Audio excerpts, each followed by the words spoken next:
Continuando con el estudio de los movimientos ondulatorios, en esta clase vamos a hablar sobre el periodo y la frecuencia, que son unos cálculos muy interesantes, muy importantes para comprender mucho mejor lo que son las ondas. Para empezar, entonces vamos a considerar las ondas periódicas. ¿Qué son las ondas periódicas? Las ondas periódicas son aquellas que van a tener unas condiciones muy especiales. ¿Cuáles son las condiciones particulares? Son ondas, primero, son ondas que tienen una cantidad de energía, constante, es decir, no hay disipación de la energía. Segundo, vamos a considerar, como esa energía no se pierde, supuestamente, se va a considerar entonces que el tiempo o el periodo, T es la letra que se utiliza para designar el periodo. Ese periodo va a ser constante debido a que el tiempo que tarda en hacer una partícula, una vibración completa, va a ser igual en todo el movimiento ondulatorio. Esta parte se ve mucho mejor en una imagen. Vamos a analizar entonces esta imagen. En esta podemos ver nuevamente las partes principales de la onda. Esta fue la misma que utilizamos en la clase anterior. Entonces, ¿cómo vamos a identificar el periodo? El periodo va a ser un tiempo, es una unidad de tiempo. Por lo tanto, la vamos a medir en segundos principalmente. También la podemos medir en otra unidad de tiempo, como puede ser los minutos, las horas, etcétera.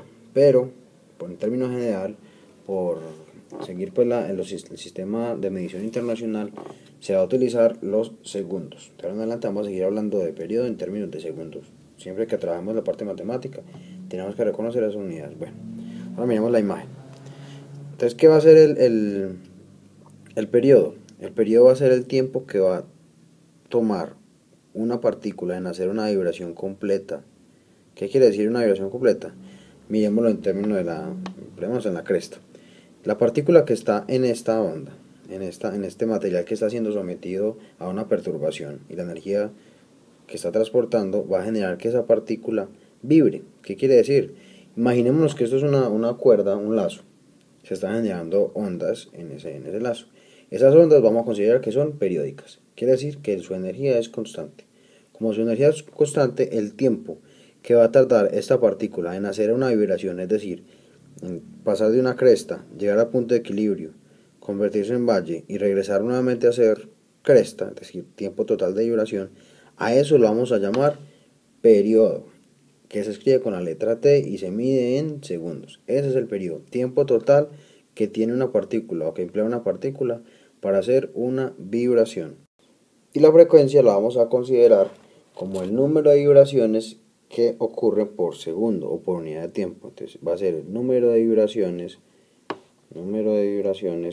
por unidad de tiempo. Podemos también expresarla como número de vibraciones por segundo, porque la unidad fundamental, ya miramos ahorita, la unidad fundamental del tiempo del periodo van a ser los segundos. Por lo tanto, podemos decir que las unidades de medida de la vibración son 1 sobre segundo, 1 sobre s. Esa va a ser la unidad de medida de la frecuencia. Y se designa con la letra F. Entonces, la F siempre la vamos a medir, o la frecuencia, en 1 sobre segundo. Vamos a hacer entonces un ejemplo rápido para entender un poquito mejor esos dos conceptos, el periodo y la frecuencia. Vamos a imaginarnos que vamos a tener una onda que está realizando 6 vibraciones. Está realizando 6 vibraciones en 2 segundos. Cada 2 segundos estamos realizando 6 vibraciones. Imaginemos un lazo. El lazo está sometiéndose pues a unas vibraciones y va a realizar 6 vibraciones en 2 segundos. ¿Qué quiere decir eso? Que va a subir hasta la cresta. Es una partícula que forma ese lazo. Se va a convertir en cresta, luego pasa al punto de equilibrio, luego regresa, va hasta el valle, luego sube nuevamente al punto de equilibrio y nuevamente a la cresta. Eso es una vibración. En este caso vamos a hacer 6 vibraciones, 6 movimientos completos en 2 segundos. ¿Cómo calculamos el periodo? Observemos pues, el periodo con la letra T va a ser igual al número de vibraciones, el tiempo total, que serían 2 segundos, sobre el número de vibraciones, que serían 6. Esto va a ser igual a 0.33. ¿Y en qué unidades me quedan? pues ahí miramos que las únicas que nos quedan son los segundos. Entonces nos va a quedar en segundos. Listo, recuerde que este 6 es número de vibraciones y eso no tiene unidad de medida. Por su parte, la frecuencia. La frecuencia va a ser igual a el número de vibraciones, que en este caso son 6, sobre el tiempo. El número de vibraciones por tiempo. Esto nos va a dar 3 vibraciones por segundo, o 3, 1 sobre eso, que recuerde que eso de vibraciones no tiene unidad de medida, ponemos el 1 y rescatamos la S. O también podemos decir simplemente 3 Hz, listo, que es lo mismo que 1 sobre S, exactamente lo mismo. Ahora vamos a estudiar otro concepto muy importante para profundizar un poquito más en los movimientos ondulatorios. Vamos a analizar lo que es la longitud de onda. Vamos a utilizar entonces la misma imagen que hemos utilizado en todos estos ejemplos. Entonces miramos que una longitud de onda se designa con la letra lambda, ¿cierto? Una letra griega. Esa es la longitud de onda. Y va a corresponder exactamente a la distancia entre cresta y cresta. Una distancia entre cresta y cresta. Recuerden que estamos utilizando el concepto de onda periódica para poder entender esto más fácil. ¿Por qué? Porque en la onda periódica la energía no se va a perder. Recuerden que las ondas periódicas son ondas ideales. La energía no se va a perder, no se va a disipar en forma de calor o de fricción, nada. No se va a perder la energía. Por lo tanto, el tiempo total de una vibración siempre va a ser constante. De igual manera, la longitud de onda también va a ser constante, porque esa energía no se va a perder. Si tenemos una onda y se empieza a variar la cantidad de energía, esa distancia entre cresta y cresta empieza a variar indiscutiblemente. En este caso no, esa distancia va a permanecer constante. Para términos pues, de que lo entendamos fácil ahora, más adelante profundizaremos pues, en las ondas reales, por decirlo así. Entonces, la longitud de onda es la distancia entre cresta y cresta, o también podemos decir entre valle y valle. Va a ser lo mismo, como ya hemos dicho, va a ser exactamente lo mismo.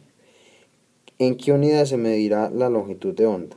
Pues la longitud de onda, como el mismo nombre lo indica, se va a medir en una unidad de longitud. Y la principal unidad de longitud para el sistema internacional son los metros. Entonces, siempre vamos a tratar de medir la longitud de onda en metros. Así nos queden números muy pequeños de por ejemplo, 2 por 10 a la menos 8, etc. Es posible que tengamos longitud de onda muy pequeña. Al contrario, también podemos tener como las ondas de radio, que son ondas muy grandes. Bueno, entonces vamos a tratar de entender la relación que existe entre la longitud de onda y el periodo, y entre la longitud de onda y la frecuencia. Vamos a analizar pues. Recordemos pues que el periodo es el tiempo total que tiene una partícula para hacer una vibración, para pasar de cresta, punto medio, valle y volver a regresar. Ese se va a hacer el periodo. ¿Qué pasaría si tenemos mucho, aumentamos el tiempo? O sea, lo aumentamos, vamos a pasar de un tiempo normal, digamos esto, a aumentarlo mucho más, ¿cierto? Ese tiempo va a ser mucho más largo, va a tomar mucho más tiempo para hacer ese desplazamiento. Cuando eso ocurre, esta longitud de onda también va a aumentarse. Cuando aumenta el tiempo, eso quiere decir que vamos a tener más energía.